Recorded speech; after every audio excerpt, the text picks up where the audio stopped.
saw his name in the warrants. Oh, I think like uniform. Okay.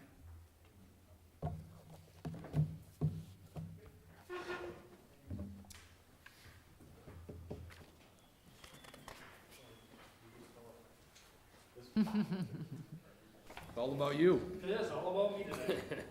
Hi, Ruby.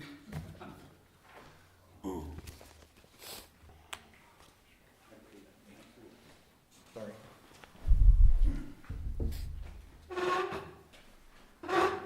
Next week, John. Okay. Figure All right, we'll call to order the March 5th Wabasha City Council meeting. We'll start with the Pledge of Allegiance. I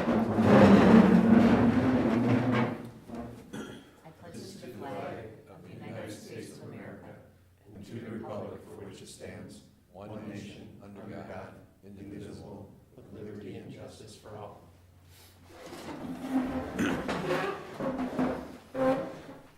Welcome. Do we have any guest speakers or public comments this evening? None. Okay. Any changes or additions to the agenda? Okay. I have just an assortment of things to comment on. Nothing formal with regards to a mayor's presentation, but I just wanted to mention a few ways that city staff and city council have been engaged with members of the community, including myself, on the learning curve in terms of connecting with schools and our healthcare facilities, as I've been motivated to do here early in my term. Met with Rob Venz, who's our school resource officer. He gave me a tour of WK. I'm not as familiar with WK, not having kid them yet, but really appreciated that. He was great in terms of explaining to me the priority issues for the school. He was also able to engage me with his REACH students, which is a group of students that are convening multiple times a week. I think they're currently 10th through 12th graders, but they're looking to expand the program to 9th through 12th graders. Students that need some help identifying their goals to help motivate them to improve academic achievement. So I really appreciated getting a chance to be with those students. Jim Freihammer and I had a quick conversation.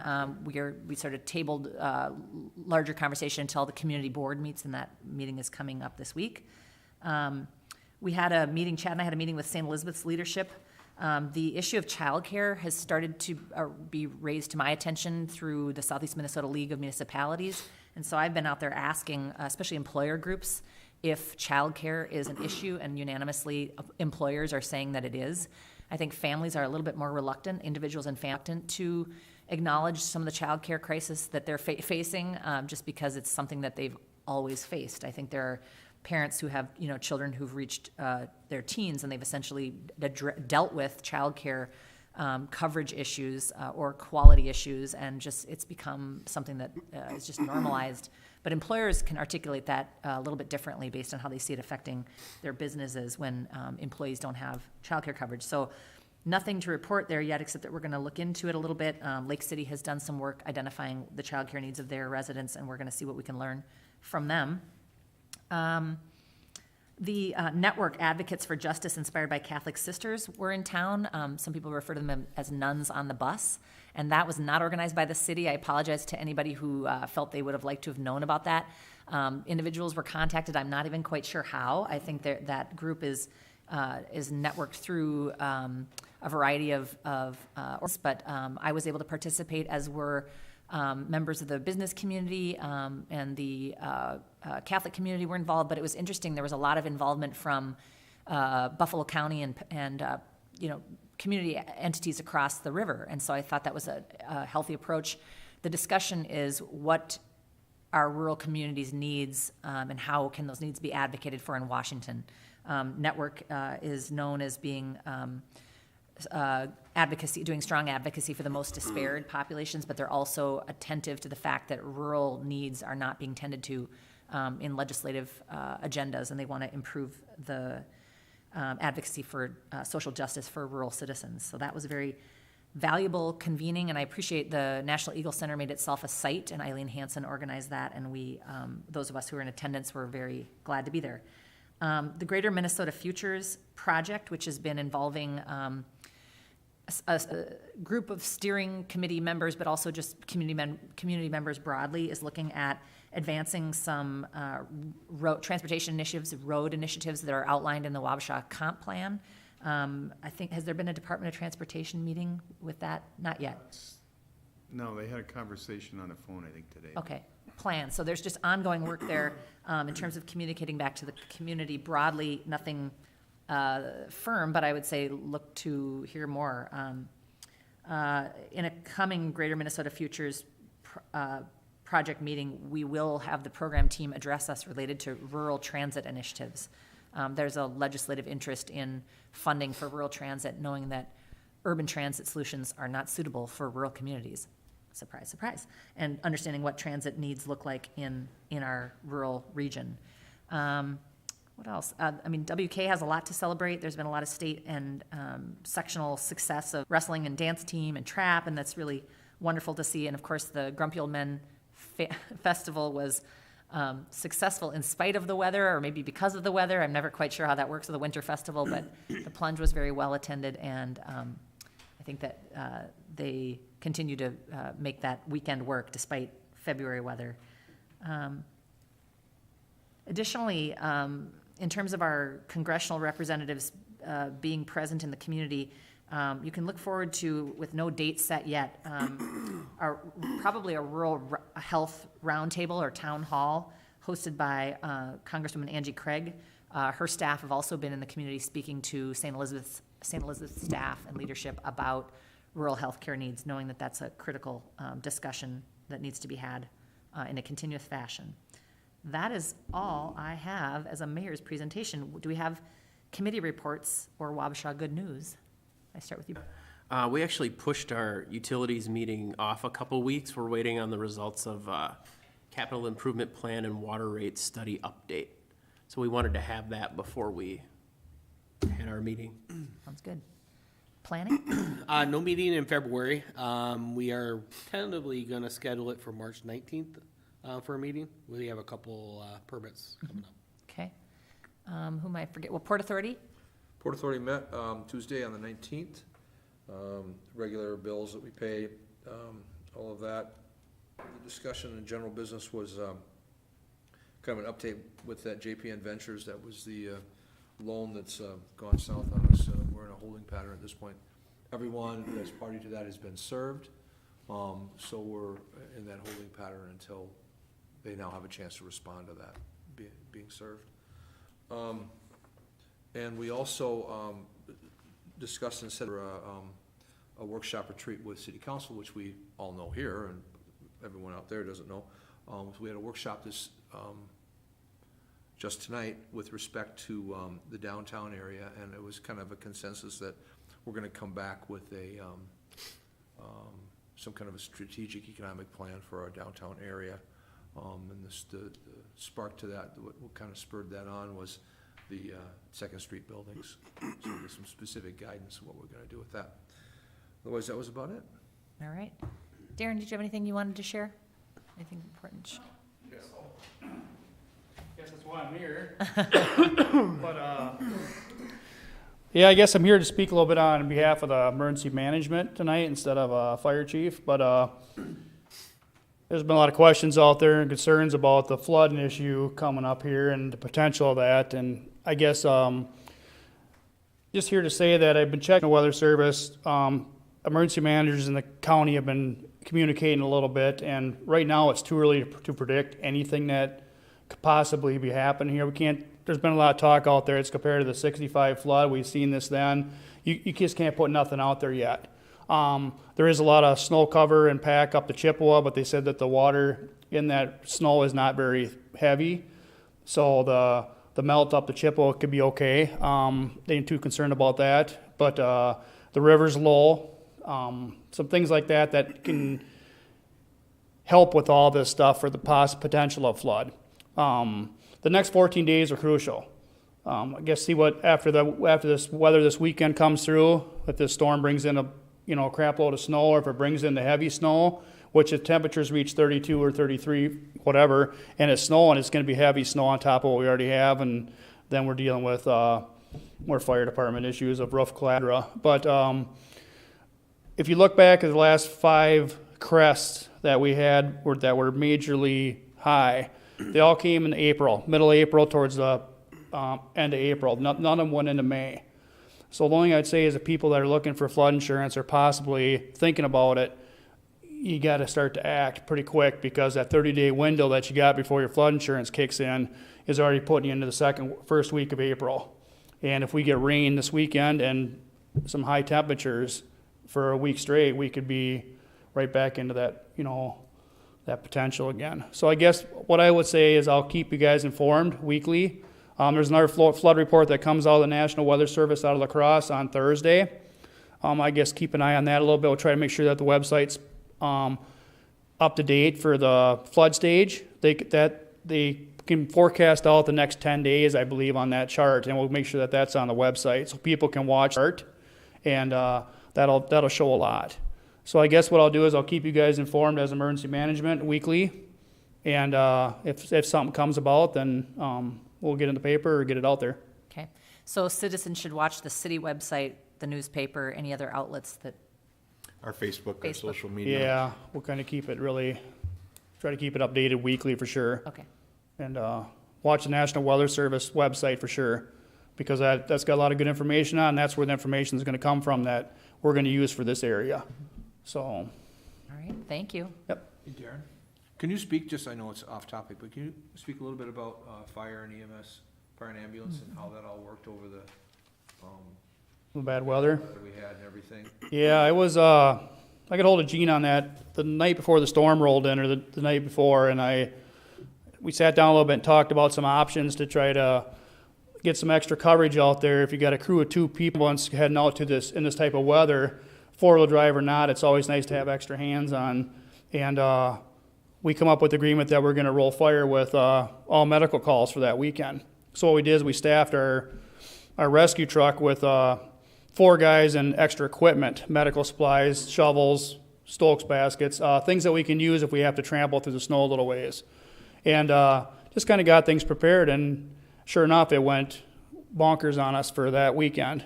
We had 4 calls that all required, our pickup and 4 guys to barrel through drifts that probably shouldn't have been gone through, just to try to get some of these residents, some of these medical calls that happened. These guys were, they were shoveling to beat the band to try to get, rigs out and things like that. So it was a wicked weekend. And at the same time as the 3rd call went out, we rolled the 3rd rig, or the 2nd rig with that. We actually had a 4th that came out about half an hour after they were down on County Road 84.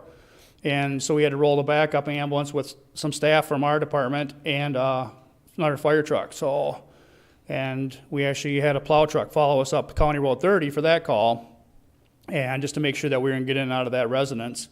And it happened to be a resident that followed us with his truck. And, it was pretty hectic stuff, but it was, what we do. And, it worked out good. And I think down the road, medical emergencies, and I'm not going to speak on behalf of Gene, but we've kind of been putting things together to try to make it like this weekend. If things would get ugly, we would again staff another truck to go with medical to have that extra manpower. Sometimes you can get a rig to the driveway, but you can't get the guy from the house or the person from the house to the rig. And if you've got 4 other guys right behind you that are going to carry them or do what they need to do, it's just the extra hands are really good. So real well. The calls weren't real crucial or critical, but yet there was a couple EMTs that grabbed backpacks and threw them over their back with medical supplies and hoofed it about a quarter mile through the snow. So I give them guys credit that it was actually a fireman and one of the EMTs, but they just grabbed them. When the rig got stuck where it did, they just got them and started hoofing it. So it's kind of it's good teamwork. Thank you. It was a Darren good hit plan. me. It was a good plan. Darren hit me up with that idea that Saturday night, and I thought that was a great idea, and I was gonna thank them for that and everything they've had to do, including the police. We had an instance of a cardiac arrest, I believe. One of our officers was on the scene. Oh, that was me, yeah. And Yeah. our officer ended up clearing the sidewalk for, It was the same kind of situation. the storm. We had a fireman jump the call with us, and it was the 3 of us and then, the officer was there, and if it wasn't for the officer shoveling that out, we would have never gotten him out. We got into the house, but there was no way we could have gotten him out of the house. And he was not having a cardiac arrest, but he was having a heart attack. Okay. So time is everything at that point, so. It's just good teamwork all together. Yeah, it just I mean, was- it's it worked really, great. stuff's been coming together real nice, and These three groups in addition to our public works guys. Yeah. Yeah. This has been an unprecedented winter for, really has. a lot of us. It's just been, I know that our trucks have been out, even helping on some calls, getting out ahead of the, I think they had to go on the prairie one time. They were busting some drifts too. Yep, down yeah, there. they were out ahead of them, yeah, so, they would roll the truck ahead of time, so our pickup would go out with 4 guys, and there was a couple times where they plow through a couple drifts, and they would get stuck enough to where they have to get out and shovel, and then the 4 guys would jump out and shovel, get the, and then the ambulance could come through behind them, and, yeah, it was pretty wicked times, but we made her. Wow. Our public works guys have stepped up and worked Yeah. with the county Yeah. and They others, cleared so. 42. To all of, to EMS, Public Works, and everybody that's had to deal with this stuff, this is, Yeah, it's can't pretty- thank them enough. Yeah, Thank you all. all right. Any committees I'm missing? I think we're good. Tony From- gave me a yeah, few okay. things, Parks. thought we'd let him and Dylan get some rest Yes. after what they've had, and the crew. The park board met on 2/20. They talked about future bike tracks. They met, with the bike trails, the group that is representing them. They've got a new park board member, Mike Anderson. I believe that's in the, agenda tonight. They talked about the gardens and working more with, the food shelf and other associations, and they're possibly discussing, having some part-time, help at the gardens during the summer on Saturday mornings, so. In addition, Jim Knoll, from the Wabasha Legion presented a donation, for a new statue in Vets Park, and that amount was for $1,000, and that's in our donation list.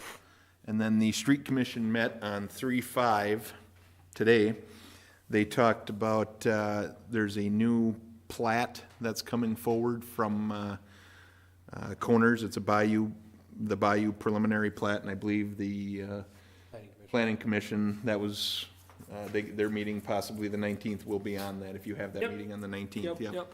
It was supposed to be next week, but there was some issues Snafu with the Herald, I with believe. the Herald getting Yep. the notices out, so we had to miss everything. And we weren't charged for that, so. There's also an IUP for Rochester Sand and Gravel, and they approved that with the contingency that if there are safety issues that do arise, they can revisit that. And that is, related to a blacktop plant, that they're looking to put in for the projects that are going on here this summer, so. That's the update from Tony. Great, and then a report. For myself, I've been a little delinquent in reviewing the audited financial statements, but I hope to have that done this week. They're scheduled to come to the April meeting. What Brian was mentioning, I've been working with Mike Bubani on this. Back before I started, the city contracted with David Drown and Associates for a water rate study and a creation of a capital improvement plan. When they came with them, it came with one free refresh. Since I've been here, we've been doing that all in-house, and he reminded me when we've had some questions that, hey, you still got one free refresh, and we've had some discussions about the water and sewer rates, so I thought now would be a good time to use that pro bono refresh. So we're gonna have a refresh of that. Mike's also gonna come to the council meeting in April to go through the refresh of the capital improvement plan. Which also, part of that discussion obviously led into the 2019 street project and funding for that, cash versus debt. So he's got some, him and I talked about some different ways of funding and things that we'll present here coming forward, so. And then I mentioned in that joint meeting, we're right on the verge of moving into the pre-design phase, which is a big step in the NEC Riverfront, Belly, development, so those members, Brian and Councilperson Sula, John, you're part of it from the Port Authority. Port side, yeah. You will start seeing meetings and things coming across for those pre-design meetings. So that's what I got. And related to that, John and I are represented on the Eagle Center board, and there was discussion about how there might be commentary throughout this complex pre-design phase and, actual design phase. And Chad reminded me there'll be public meetings related to that as well. So for anybody who's interested in that. Two or three of them. There'll be 2 to 3 public meetings. Obviously, it's a complex and exciting project with lots of detail to work out, even just in the pre-design requirements that the state bonding initiative requires. All right. And before we move into any questions, I just want to acknowledge we have 2 council members absent. Dean Moyer is absent and Jeff Sewell is absent. All others are present. We have special council meeting minutes from our February 11th meeting, was rescheduled due to weather, and we could entertain a motion to approve those minutes. The full consent. Oh, and the full consent agenda, sorry, we'll just take it slow, why not? The full consent agenda, including our special meeting, we also have HPC and Park Board appointments. As Chad mentioned, the Park Board recommendation, my appointment recommendation is Michael Anderson, who's has an excellent veto with regards to park boards, his park experience, avid natural resources experience, has a business that relies upon our parks. His kayak guiding business uses our park, especially Beach Park, as a port of entry and return. And he's agreed to that appointment if council approves. And then to the HPC, our Heritage Preservation Commission, Onstead, who's a relatively new resident to Wabasha, but has lived in the region prior. She has a writing background, an education background, is authoring a regional history right now. I had to kind of tempt her to get into the HPC because she does have other projects going, but she was also willing. And if the council approves that appointment, she would join HPC at their next meeting in March. The temporary on-sale liquor license application submitted by the National Eagle Center for the SOAR event, and the warrants. I'll move to approve. Second. A motion by Woodley, I heard Friedmeier second. Maybe that's my good ear. Any discussion? Yeah, I have a little bit of discussion. Sure. And it's on reading the warrants, and they're grouped by the vendor.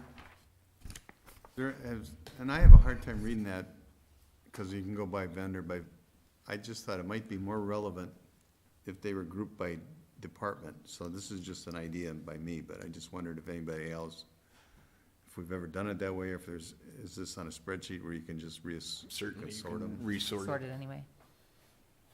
if the council thinks it would be worthwhile. Maybe try it one time, or send me a copy to see how it works. Yeah, we could certainly. do that. Translated yeah. for Craig's. Yeah, because for me, I'd like to see, well, what are the departments spending? Well, it kind of has that in the second column there. Does it? Yeah. It doesn't It give you a has, it total. has it, but then like ambulances here. and He wants ambulance to see the here. total by department. Sorted by department versus sorted by vendor. Yeah. All right, I see. Yeah, that's the only. We'll pull a report, send it to you and see If what, you can do it. and we can even do that separately. We'll take a look, Yeah, I'd have to try do it that once and see how it separate. works. Okay. Sure. No objection, I End of don't think, to that. Yeah. Any further discussion? All in favor? Aye. Opposed, same sign. Consent agenda passes. Public hearing, we have general business. We have a resolution for DNR outdoor recreation grant. I assume you'll help us interpret I could certainly the- cover this. nature of that. We are working to put together this application. We're getting some letters from students as well. But the park board is going to apply for the 2019 outdoor recreation grant. We talked about several different things with the park board through their park plan on what we could or should. And a big initiative coming down from the state is complying with ADA requirements in our parks. So we thought that would be the best bang for the buck. And I believe we have 3 years to spend the money if we're awarded. So with this 50% match, Tony and I he has annually 20 or 25,000 in his park budget. that we would allocate certain portions of that every year to come up with that 50% match. And we're talking about 4 park sites: Brugger Park, Ikes Park, Malone Park, and the city pool, and it ranges from changing out pea gravel to just getting some other features and functions that work for the ADA requirement, or for people with mobility challenges, so to speak. Dean, we wanted to run this by Dean, but Dean hasn't been healthy, but we will run this by Dean as well. We actually contracted with Bolton and Mink to go through, it was, I believe, under $1,000 to go through and help us identify the improvements that would be needed through every park, and these were the 4 parks that we put forward in this grant. So, go ahead. Oh, thanks. Do they have a max that they'll match, the 50%? I don't recall right off the bat, Probably. Brian. I believe so, yes. Yep. I was curious about this when St. Felix redid their playground pea gravel, but I didn't want to make a big deal of it because I know how much effort had gone into the fundraising. But is wood chips, that helps with mobility? I would think that would be so challenging. Yeah. Okay, That's what they actually recommend. all right, interesting. I have trouble I would walking on recommend it. turf, but I don't think. Yeah, I know it they'd doubles, fund that. it doubles the price, but it Yeah. has its benefits. I know there's a park district that has done jointly, a district of cities that's done a universally accessible park with non-structure oriented play, which I thought was cool because the structures themselves are expensive. So it was like race line, timing devices and things that I thought were interesting. And I thought maybe it was an ADA improvement sort of initiated activity, but wood chips prevail, so. We had talked about turf out here to keep stuff out of the pool, but Right. that would have eaten up everything. Yeah, yeah. I'd make a motion to approve going for the grant. I'll second it.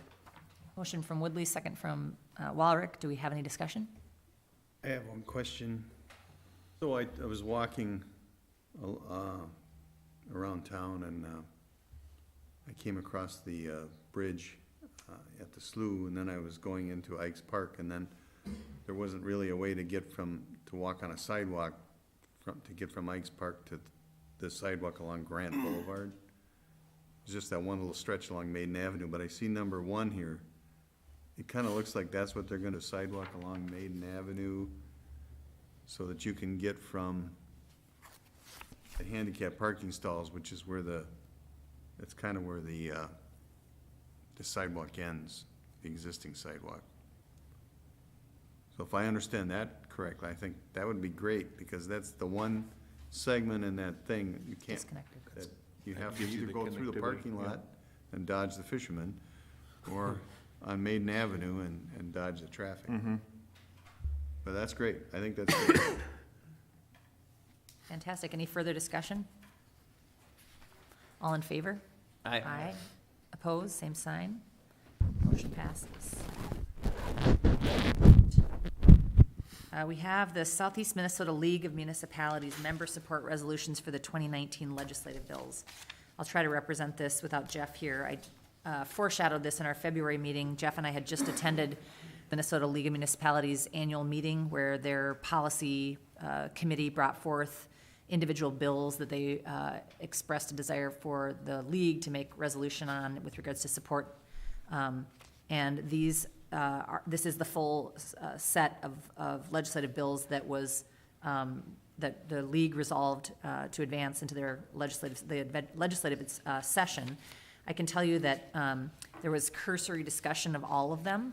The rationale for asking municipalities to also make resolution is so that when they take these forth to lawmakers, they can say the league is in support of these, and then also show all of the municipalities that are in support. The ones that had any discussion, the only one that had any discussion was the 4th one listed. Let me try to pull it up here and describe it to the best of my ability without being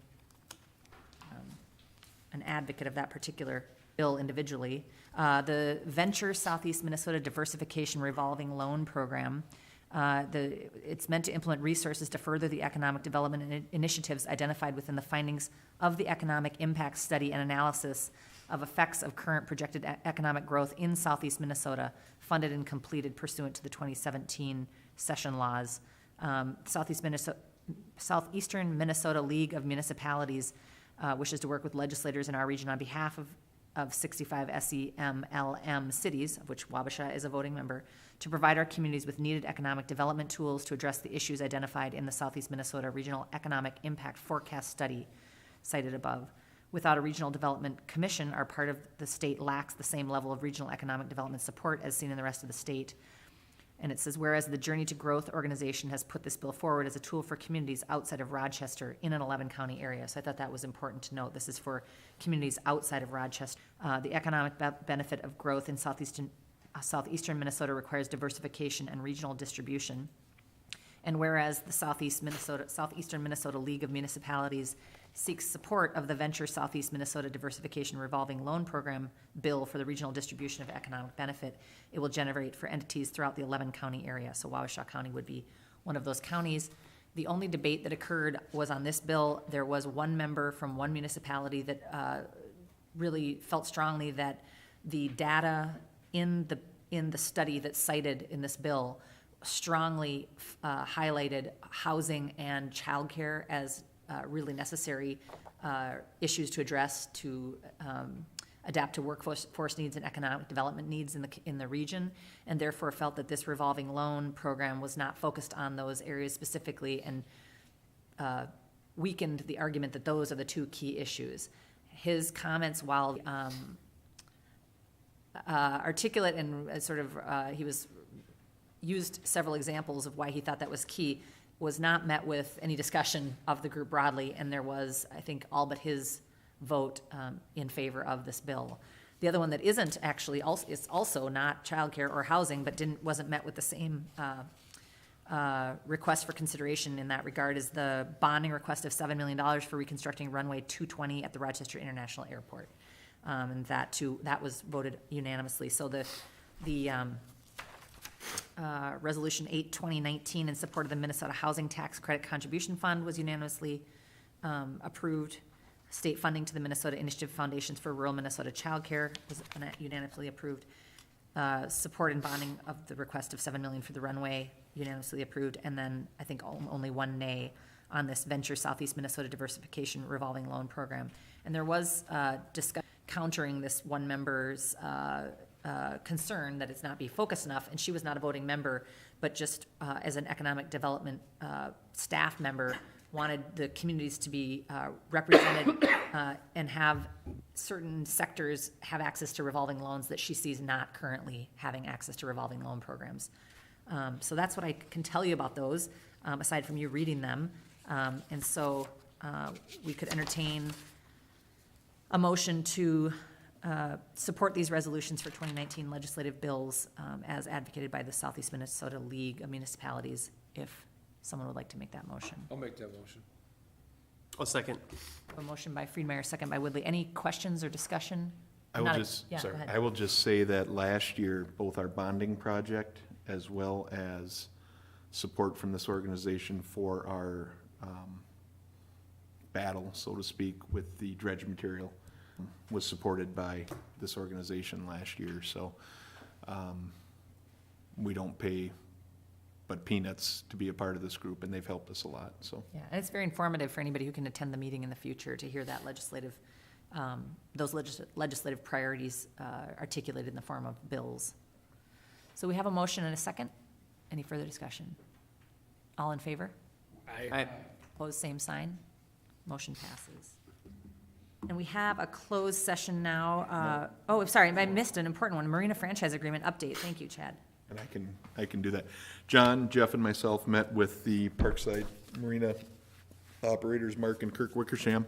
And when I say tentative, I mean we're right there. We had some discussion about, where they were, where we were. We were there for probably a better part of an hour. Started to get to some common understanding. Received a letter from the operators Monday morning. We're not quite there, but we're right on the doorstep, and I just talked to Mark before the meeting, and we're gonna meet next week, and with the goal to iron that out. Our attorney's on the ready to get a franchise agreement drafted. Per our charter, we need to have a public hearing for that. I think one thing, just a couple things that we're certainly in agreement with is longer term. Discussion points throughout that term. Some combination of in-kind, because there's certain things that the marina has done for us as a city, when it comes to our city dock. Future consideration for our fireboat, or fire and rescue boat. So, we had I thought it was a good discussion. John, if you got anything to add, You're exactly right. That's where we're at. without letting anything else, I mean, these are That's enough. discussions that are still ongoing, so. All right, very good. Thank you for that update. And then hopefully we'll have a public hearing in April, and we don't necessarily need a motion for it. I talked to Mike, and Mike said all we need to do is appropriately notice that through our papers and things like that, so. Will you release the information? When we can come to a tentative agreement with the operators. Will that be, And the tentative is simply, we worked within the parameters of what the council directed us. It's nothing final, it still has to care for a full vote, it needs to have a public hearing, and all can that. I just want to make sure that we have sufficient time in advance of the public hearing. So can we set a time? Can we say we gotta have at least 7 days advance notice in front of the public hearing? Of those, the figures that you're gonna come up with? We haven't done that for other things. We've published things for public hearings with our normal publishing of our agenda. So I think it's a lot to ask the council to walk into this meeting, which is an important meeting, and also for the public, because this is the public's income,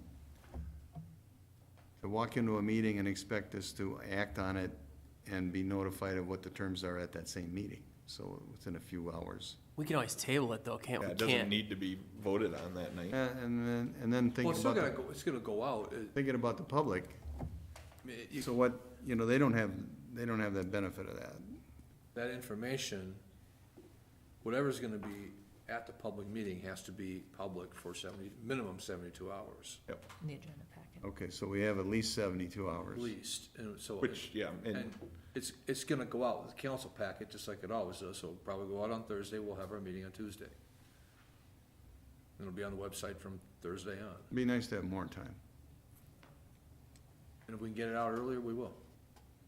Get out that part of it. Yeah, I was just thinking in terms of whoever wants to look at it can look at it then.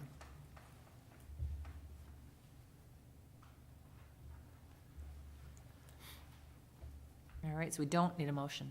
Nope. Mike, okay. So thank you.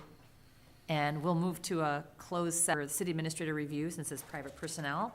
I just want to say before Ruby leaves, that if you don't come back for the donations, that I'll be sharing some photos from the donation from the VFW that was made at the park board meeting. Jim Knoll made that in person, so I'll share that with the Herald.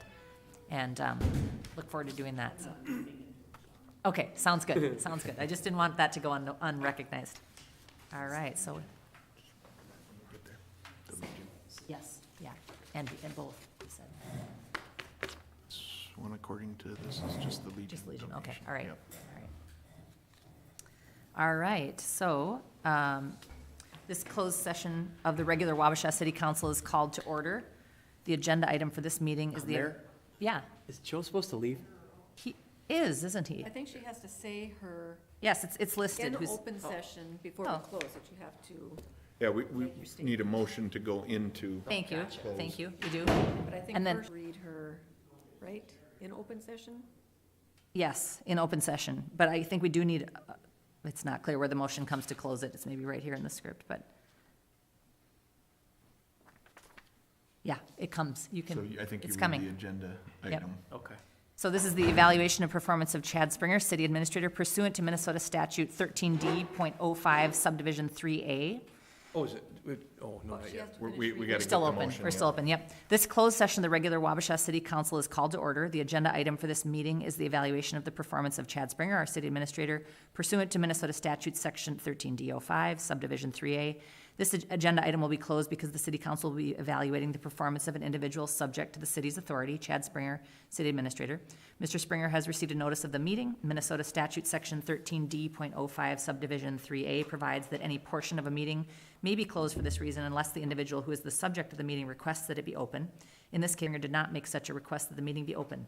Only the officials and consultants of the city who reasonably require access to the data may be in attendance at any portion of the closed meeting for this agenda item.